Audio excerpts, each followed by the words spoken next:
request about air passenger duty. Thank you, Cabinet Secretary. That concludes general questions. Before we come to First Minister's questions, members will wish to join me in welcoming to the gallery the Vice President of the Senate and the First Vice President of the House of Representatives of the Parliament of Bolivia, Nelida Cifuentes and Lucio Marca Mamani.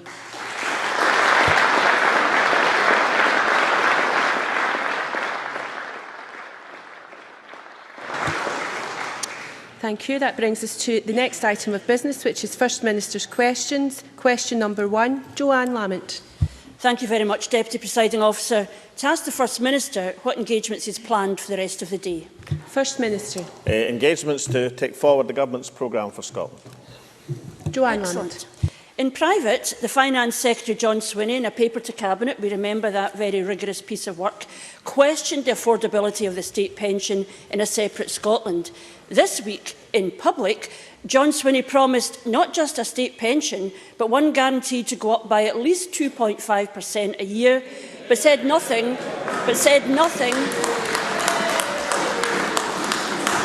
Order. It's easy to say it, but he said nothing about the age of retirement.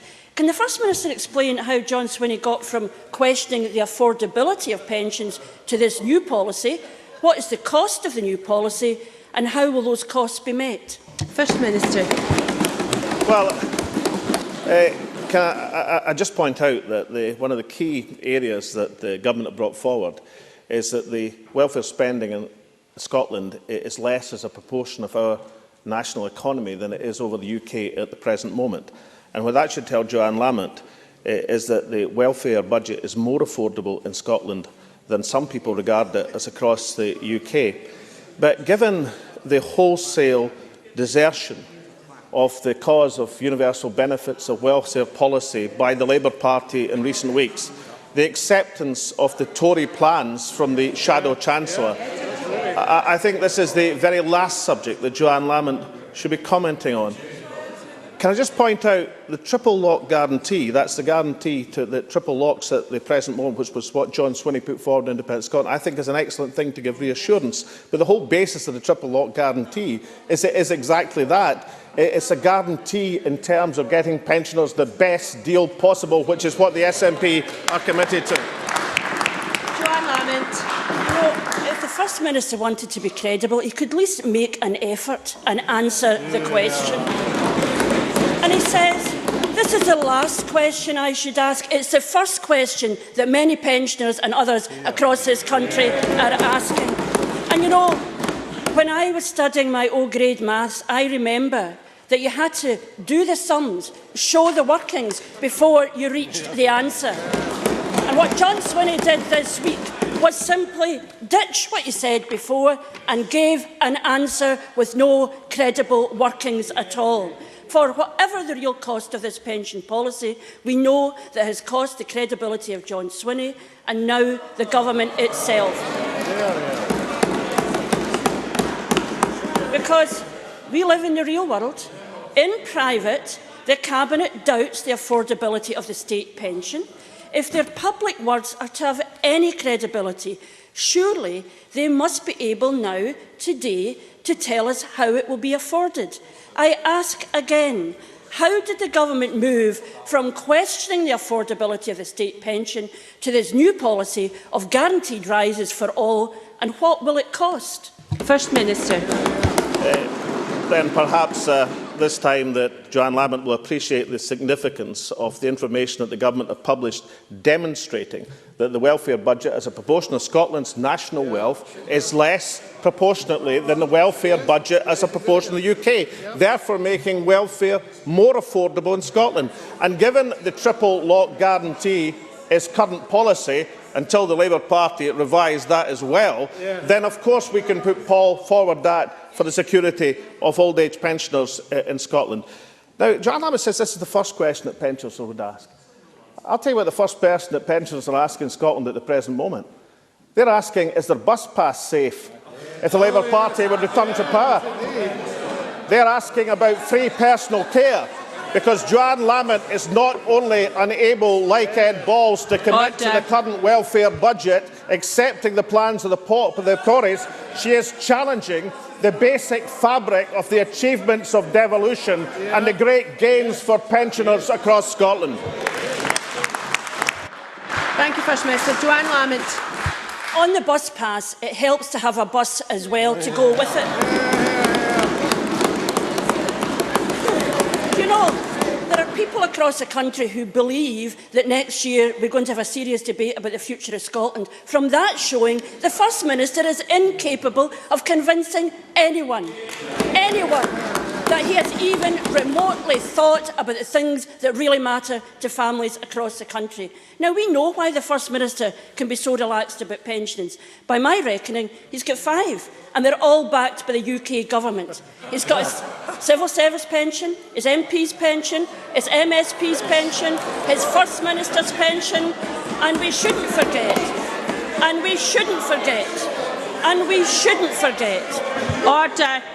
Order. I am very grateful for the pension I have got, but we shouldn't forget, presumably, his Royal Bank of Scotland pension, and he should thank Gordon Brown for saving that one.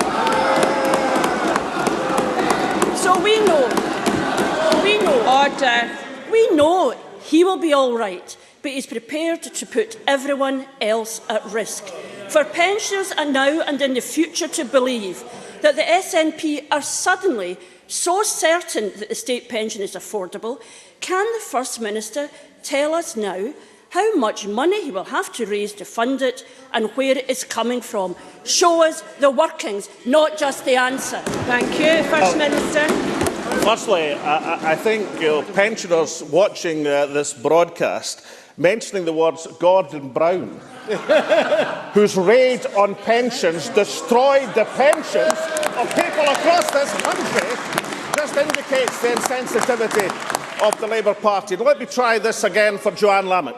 It's now accepted, because of the workings that the Scottish Government has produced, that the share of the welfare budget as a share of Scotland's national wealth is less and therefore more affordable than the welfare budget across the UK. Therefore, if the triple lock is affordable in the UK, it's more affordable in Scotland. The triple lock is an essential part of the contract of society with pensioners, but other things are an essential part of that as well. I take from Joanne Lamont's question that the bus pass is in danger from the Labour Party. So let's hear it loud and clear. What did they say when they set up the Cuts Commission? Nothing is off the table. People should hear loud and clear, not just the bus pass, free personal care, tuition fees, the whole social contract of devolution is now under threat from the party which once cared and said about working people. No longer about working people or pensioners or anyone. Order. Hot foot in pursuit of their alliance with the Tory party. Thank you. Joanne Lamont. Well, my goodness. We have asked a simple question. He says it is evident. Share it with us. Share it with us what it will cost.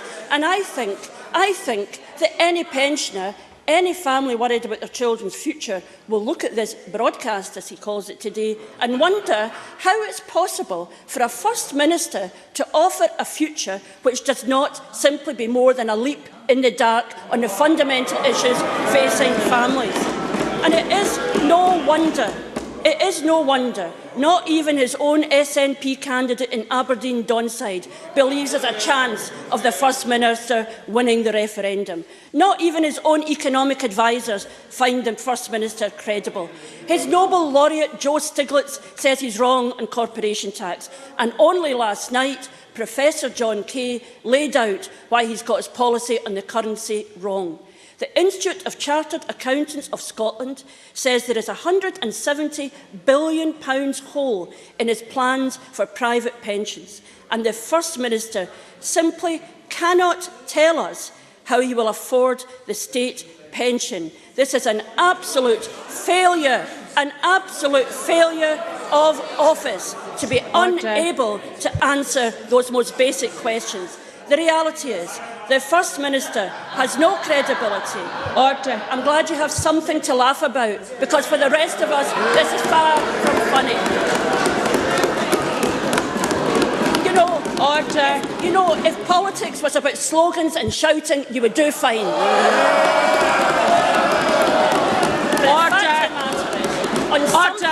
as something as fundamental as the future of this country, the First Minister has no credibility, no detail and no facts. Isn't the truth that the only way to protect your pension is to pension off Alex-Salmond next September? First Minister. Well, I guess Joanne Lambert didn't hear it properly. All it was suggested, her claim to have done O-grade maths, somebody merely suggested it should have been higher maths, and that was all. Now, let me try this again. The total wealth of Scotland, that's in the total product of Scotland, and the amount that's spent on welfare, that's less of a percentage in Scotland than it is across the UK. Thus far, is that correct? That is correct and accepted. Yes. Therefore, the affordability of that welfare budget, the dominant part of which is pensions, is therefore more affordable in Scotland than it is across the United Kingdom as a whole. That seems a reasonable position, and I think most higher grade maths students would probably manage to get there. Now, in terms of the pension black holes, then can I return to Mr Brown? The pension black holes that afflict the United Kingdom were created by Gordon Brown in his raid on the pensioners.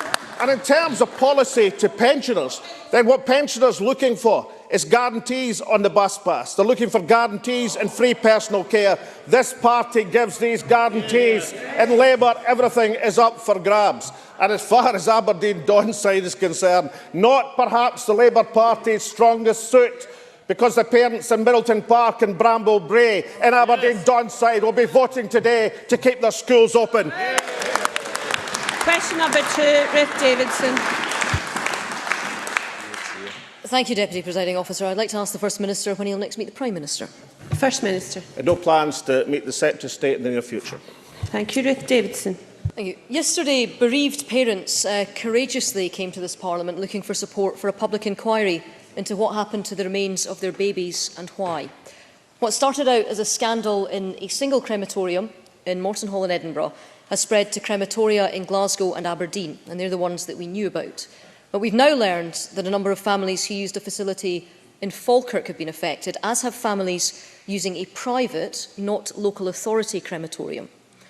The Government's response has been overtaken by events, so does the First Minister recognise that neither the Angelini investigation nor Lord Bonamy's review will give the answers the parents in Parliament yesterday need? First Minister. Can I first say that let's just accept that everyone in this Parliament has great sympathy and empathy for the parents in these circumstances. I suspect people across the country, my mother, and this is common with many families who had experienced this, had a stillborn child. If you add to that the extremity of not knowing about the disposal of a child's ashes, then every person, every human person understands how parents feel in that circumstances, or at least has the empathy to try and understand how parents feel. And that's shared across this entire Parliament. The question is, how best do we proceed to get parents the answer they need, and of course, importantly, to try and change the policy which has prevailed in the past perhaps, but nonetheless has prevailed, certainly in Edinburgh and Glasgow, and perhaps in other areas to a significant degree across Scotland. Now, first on the Bonamy Commission. When Lord Bonamy just last week, with the backing of his Commission, has indicated that he is confident that he can make proper recommendations by the end of this year. If that's the case, and he says it's the case, then I think that would be a huge step forward. It would have the advantage for us that we'd be able to legislate next year to make sure this never happened again, as opposed, for example, to a public inquiry which the average length of one in Scotland is 3.5 years, and 2 that we've sanctioned haven't even finished at this stage. So that would be an asset if it were to be the case. If it weren't to be the case, and that couldn't happen, I wouldn't hesitate to take other measures, including the consideration of a public inquiry, if Lord Bonamy's confidence is not to be justified by events. And the second thing on Ailish Angelini's investigations, I have a letter sent to Michael Matheson from Ailish Angelini this week, where she points out, because this question has been raised, as whether her inquiries have been hampered in any way by the status of her independent investigation. She says, "My inquiries have not been hampered by the absence of powers of compulsion. I have not received any indication to date there will be any such issue."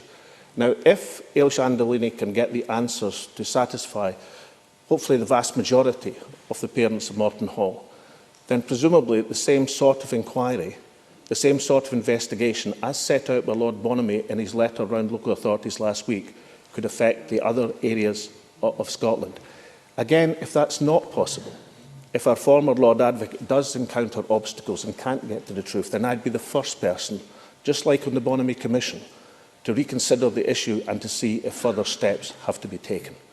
But let's try and conduct this answer to the anguish of parents in a way that accepts every single member in this chamber feels empathy and understanding for the circumstances and plight they're in. Thank you. Ruth Davidson. I welcome the empathy, sympathy and understanding of the First Minister, but the First Minister knows that Lord Bonamy's Commission is not looking at individual cases. It will not give answers historically to what happened to parents who are in this situation in different parts of the country. The Angelini investigation may in Edinburgh, but it doesn't address what's happening elsewhere. And the idea that the Angelini investigation, which is happening in Edinburgh, could in some way be looked at or replicated in other local authority areas has been skewered this week by the Chief Executive of Glasgow City Council, George Black, who wrote this week to the head of the Glasgow Ashes Group saying, and I quote, "We believe that in order to find out the truth of what happened in individual cases, it would be better for there to be a nationwide inquiry rather than a host of individual local inquiries." The First Minister has repeatedly sidestepped calls for a public inquiry. 2 weeks ago, he told me that the priority was Lord Bonamy putting these new procedures in place. And 3 weeks ago, he said it was right that the local authorities look at this individually. But this scandal has now spread from one crematorium in one part of Scotland to multiple sites, both private and public crematoria, in at least 4 local authority areas. We have the parents, knowing how long it will take, still calling for an inquiry to find out what happened to their baby's remains. And we now have the head of Scotland's largest local authority saying the current approach isn't enough and he wants more. I have repeatedly said that this is not a party political issue and it shouldn't be. But there is no getting away from the fact that the only party that is not supporting the parents' calls for an inquiry is the SNP. And I don't think that the parents out there would particularly like to hear catcalls from in here. And the parents out there just don't understand it, and neither do I. The SNP demanded a full public inquiry into the Dunoon ferry. Why, First Minister, is the case of these bereaved parents less deserving? Thank you. First Minister. Well, let me try again. There are 4 public inquiries that this government has sanctioned in Scotland since we took office: the ICL inquiry, the fingerprint inquiry, the Penrose inquiry and the Vale of Leven inquiry. None of these are on trivial issues, and we certainly aren't having a public inquiry into the Dunoon ferry. The Thompson's solicitors, who represent some of the parents, are currently advocating 4 additional public inquiries in Scotland: the Baby Ashes inquiry, transvaginal mesh inquiry, a Legionnaires inquiry, a PIP implants inquiry. Now, I believe if in a major public issue only a public inquiry can get the answers and the justice that people deserve, then indeed I won't hesitate to sanction a public inquiry.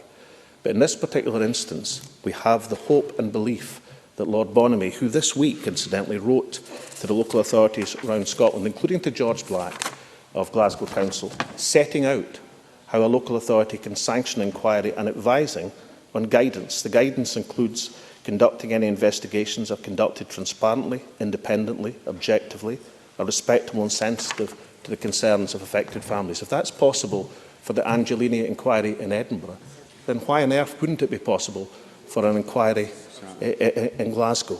I don't understand why something can be done in Edinburgh but not done in Glasgow. But the Bonamy report, which will look at cases and is open to submission, is there to provide the guidance and regulations that we can now introduce to stop this happening again. And this could be done by the end of the year. He's confident he can report by the end of the year with the commission that he has and the expertise, including the 2 charities representing the bereaved in terms of the campaigns, in order to put forward these recommendations. If that can be done, it would be a great advance.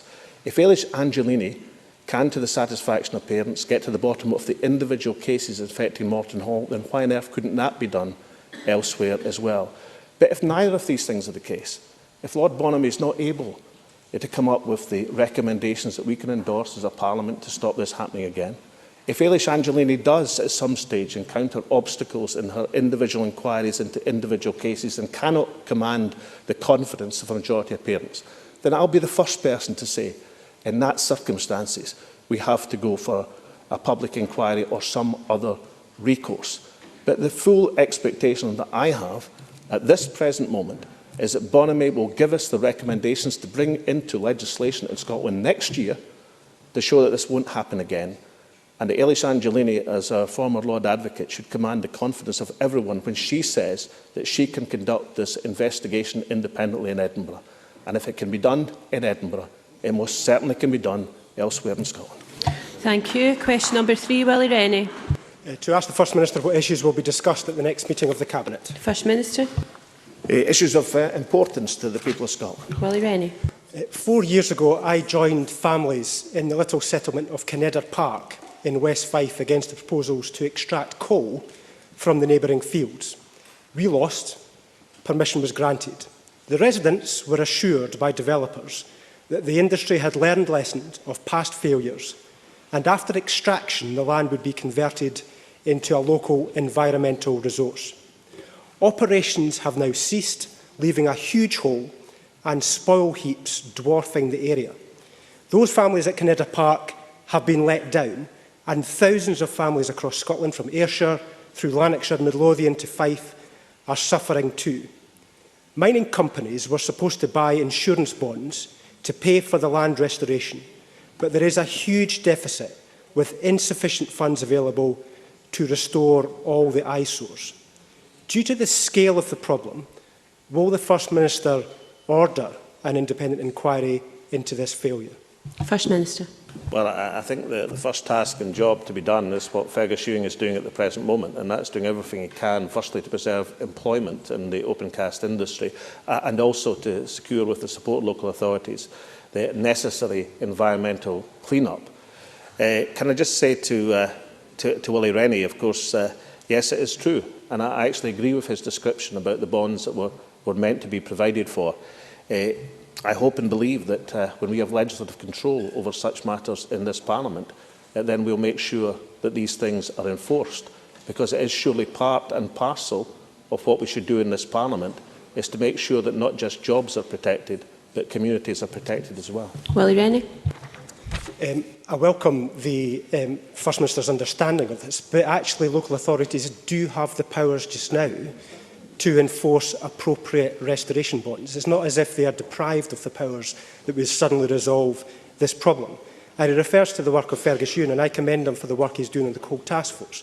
But that's primarily looking at the needs of the business side. The Restoration Trust that is proposed as well, it's got no real bite, and is proposing, in fact, more lenient alternative to restoration bonds for the industry, risking further environmental problems in the future. While some companies have made millions, communities have been left environmentally bankrupt. The industry is now seeking to dump open casts for other people to clean up. Kinedder Park is one of them.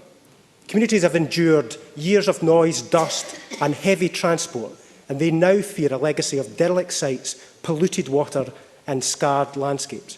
I would encourage him, I would urge him to set up that independent inquiry, as communities were promised that the mistakes of the past would not be repeated, but they were. For the sake of the families at Kinedder Park and many others, will the First Minister act? First Minister. Well, first, I'm extremely sympathetic on this issue, but let's just consider his statement about what local authorities can and can't do. Then the environmental powers of local authorities mean very little if the company concerned has gone out of business. There are no assets to chase in that position, which is exactly why the provisions about posting bonds and having that fund available is of such great significance, and these are the powers that I was referring to. I don't think reasonably any reasonable person could blame East Ayrshire Council or Fife Council for not being in a position to chase money that is no longer there. Secondly, in terms of the Restoration Fund and that aspect which Fergus Ewing has been pioneering, it is simply untrue to say that Fergus Ewing's being solely concerned for the jobs in the industry, which is incidentally a very legitimate objective. He's also been concerned through the Restoration Fund to try and help the situation. But can I say to Willie Rennie, he actually makes the case I would make, that if you're going to pursue an industry which can potentially leave people with such environmental damage, then you have to have the legislative framework which makes sure the funds to restore that is independent of the corporate entity itself. And I look forward to he and I drafting that legislation when this Parliament has the powers to do it. Question number 4, Chick Brodie. Thank you, Presiding Officer. To ask the First Minister what discussions the Scottish Government has had with the security services regarding the emergency landing at Prestwick Airport on the 15th of June 2013. First Minister. Well, I'm pleased to say that Police Scotland kept the Scottish Government fully informed of the developments following the diversion to Prestwick Airport of Egypt Air flight MS-985. Police Scotland met the plane on arrival at Prestwick Airport. 100 officers of the Specialist Crime Division undertook a controlled disembarkation of the plane, searched the plane, interviewed all the passengers and crew before the flight continued to New York. I think, among other things, this incident highlights the strategic importance of Prestwick as an airport with the facilities necessary to receive high-risk flights involving the potential for hijacking or terrorism. And therefore, the Cabinet Secretary for Justice has written to the UK Secretary of State for Home Affairs this week, highlighting that huge role that Prestwick played in this latest incident, and commending, of course, as we all should, the multi-agency response led by Police Scotland. Chick Brodie. I thank the First Minister for his very comprehensive answer. This, as he said, incident highlights the importance of Prestwick Airport not only to Scotland, but to the aerospace industry, specifically as a travel and a maintenance, repair and overhaul airport, as well as a resilience airport for military and anti-terrorist purposes. Yet it, along with other Scottish airports, would be neglected by the London Coalition's £50 billion+ new airport obsession for the south east of England. Does the First Minister agree that we should have an independent and comprehensive air and airport strategy for Scotland to include more international direct flights to Scotland that will start to take effect post-Independence Day in 2016? First Minister. The obsession of the Westminster Government is causing most damage to Prestwick and other airports and connectivity in Scotland is the obsession with air passenger duty and the discrimination that places against the airports of Scotland, indeed the airports of the northern regions of England as well, and the devolution of air passenger duty to this Parliament to take effective action to increase connectivity in Scotland, I think actually was supported, certainly by majority, and I think very large majority in this Parliament. And I hope the Tory Labour alliance in the Better Together haven't lost their enthusiasm for saying air passenger duty devolve to this Parliament so as we can take effective action on behalf of Prestwick and the other airports of Scotland. Question number 5, Graham Pearson. To ask the First Minister what impact the recent decision by 3 senior executives to leave the Scottish Police Authority will have on its IT strategy. First Minister. Well, no reason to believe there will be any impact. The official responsible for the delivery of the Scottish Police Authority's IT strategy is its Chief Information Officer, and not one of the 3 people to leave their interim roles at the SPA. The authority continues to be led by an able, skilled and experienced board. Thank you. Graham Pearson. The First Minister talked previously of created tensions across Scottish policing. With the loss of the Head of Finance, Head of Governance and Strategy and the Accountable Officer for the Scottish Police Authority, the Chief Executive Officer, it's clear that the factors behind the crisis are more than creative tensions. Will this week's meeting of senior officials to reorganise governance responsibilities across Police Scotland and the authority finally indicate the Government is coming to grips with this taxpayer-funded billion-pound organisation and deliver on a efficient police force? First Minister. Well, I don't think we should question the efficiency of the Police Service of Scotland, given that recorded crime in this country is now a 39-year low. Thanks to the commitment and officers of the Police Service of Scotland, up 1,262 officers since this government took office. Thank goodness that these officers are in place, policing our communities safely. Now, in terms of the IT, which was Graham Pearson's position, I think it's important for him to know, because he has expressed concern about this in the past, not just that the accountable officer is not one of those interim appointments leaving the Scottish Police Authority, but also that the I6 programme is a potential solution to the challenges of dealing with the legacy of having so many separate boards. And I think Graham Pearson himself has pointed out the lunacy of not having IT systems across Scotland that couldn't communicate with each other. So that I6 proposal for the acquisition of the single ICT system for the police service to cover recording, management, analysis of data on crime, vulnerable persons, criminal justice, custody, missing person and property is a major advance. And I'm pleased to say that discussions with the SP indicate the estimated total cost of £45 million over 10 years is affordable within their existing budget. Indeed, I believe, in fact I know, that the SPA board will be considering this proposal next week on the 26th of June. Thank you. Question number 6, Christian Allard. Thank you, Presiding Officer. To ask the First Minister what plans does the Scottish Government have to commemorate the 25th anniversary of Piper Alpha? First Minister. Well, Piper Alpha remains the world's worst offshore platform disaster, and the events of 25 years ago remain etched in the memories of those of us who are old enough to remember.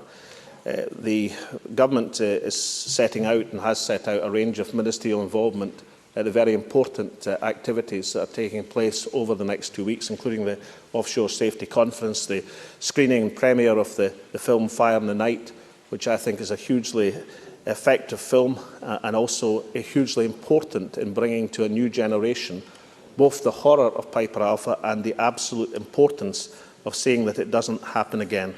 The Pound for Piper Memorial Trust appeal is raising funds to ensure that the families and others affected by Piper Alpha have that peaceful place to remember their loved ones for years to come. We were able to contribute to that appeal, but I commend the efforts of the Pound for Piper campaign in giving the bereaved families an appropriate place to remember their loved ones in Aberdeen. Thank you. Christian Allard. I thank the First Minister for that answer, and I would like to take this opportunity to highlight the screening of Fire in the Night this Friday in Aberdeen at the Belmont Picture House and its wider distribution in the weeks ahead. Would the First Minister join me in welcoming this feature-length documentary as an important testimony of the terrible events for generations to learn from? First Minister. Yes, I would. I think Fire in the Night has great importance for a new generation, and to make sure, and I hope and believe, we can make sure that every school child in Scotland has access to the information contained in that film. It's really important that people remember Piper Alpha in terms of the critical nature and importance of safety in the North Sea. But it's not just, of course, the children and young people in Scotland who have to remember this. We have to think that many offshore workers weren't alive when Piper Alpha disaster happened 25 years ago. And therefore the initiative to have a special safety film screened to every single offshore worker to remind people why they've got the permit to work system, why they've got the safety case system that Lord Cullen recommended and was introduced after Piper Alpha as one of his 106 recommendations. Remind why these systems are in place is of crucial importance. Also in terms of public obligation is the necessity to make sure that the Coast Guard is properly manned, that the offshore safety considerations are properly organised, because these are part of the public infrastructure. That's our commitment to make sure that offshore workers working inevitably in the most hazardous of environments are properly protected. Thank you, First Minister. That concludes questions to the First Minister, and I will allow a short pause for members who are not participating in the next business debate to leave the chamber and for the public gallery to clear before we move on to members' business. Could I ask guests who are leaving the public gallery to do so as quietly as possible?